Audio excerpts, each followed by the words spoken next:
আসসালামু আলাইকুম। শুরু করছি পরিযান পর্ব ১। আব্বা যেদিন দ্বিতীয় বিয়ে করে ঘরে ফিরল তখন আমার বয়স ১০ বছর। রূপার বয়স ছিল ৫ বছর আর পরীর বয়স মাত্র ১.৫ বছর। ছোট্ট পরীকে বুকে নিয়ে আম্মা সেদিন নীরবে চোখের জল ফেলেছিলেন। মুখে টু শব্দটি করেননি, প্রতিবাদ তো দূরের কথা।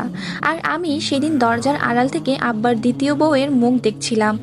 আব্বার দ্বিতীয় বউ আমার আম্মার নখের যোগ্যও না। কালো একটা মহিলাকে বিয়ে করেছেন আব্বা, যেখানে আমার আম্মা তার চেয়ে হাজার গুণ বেশি সুন্দরী।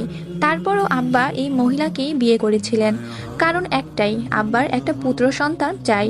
না হলে তার এত সব সম্পত্তি কে দেখবে, তার জমিদারি কে সামলাবে। যেদিন পরীর জন্ম হলো সেদিন আব্বা বাড়িতে ফেরেনি, কিন্তু তার কাছে ঠিকই খবর পৌঁছেছিল যে তার মেয়ে হয়েছে। সেজন্যই আব্বা রাগ করে বাড়িতে আসেনি। তার ঠিক দুদিন পর আব্বা বাড়িতে এসেছিল, কিন্তু কারো সাথে কোনো কথা বলেনি। পরপর ৩টা মেয়ে জন্ম দেওয়ার জন্য আম্মাকে অনেক কথা শোনায় দাদি। আম্মা নাকি ছেলে জন্ম দিতে পারবে না। তার সাথে আরও একটি কথা দাদি বলেছিল, তা হলো যেই মাইয়ার রূপ বেশি হয় পোলা পয়দা করতে পারে না কোনো দিন।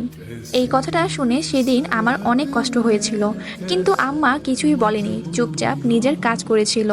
পরীকে কোলে রাখতো রূপা, আর আমি স্কুল থেকে ফিরে এসে পরীকে কোলে নিতাম। ও যখন ছোট ছোট হাত পাগুলো নাড়াতো তখন আমার খুব ভালো লাগতো। আম্মা বলে আমার আর রূপার থেকেও পরী বেশি সুন্দর। গালে একটু ছোঁয়া পড়তেই ওর গাল দুটো লাল হয়ে যেত, মনে হতো রক্ত জমাট বেঁধে গেছে। সেই ভয়ে পরীকে বেশি কোলে নিতাম না, পাছে যদি ব্যথা পায়। কিন্তু রূপা ছোট পরীকে কোলে নেওয়ার জন্য সবসময় আকুপাকু করত।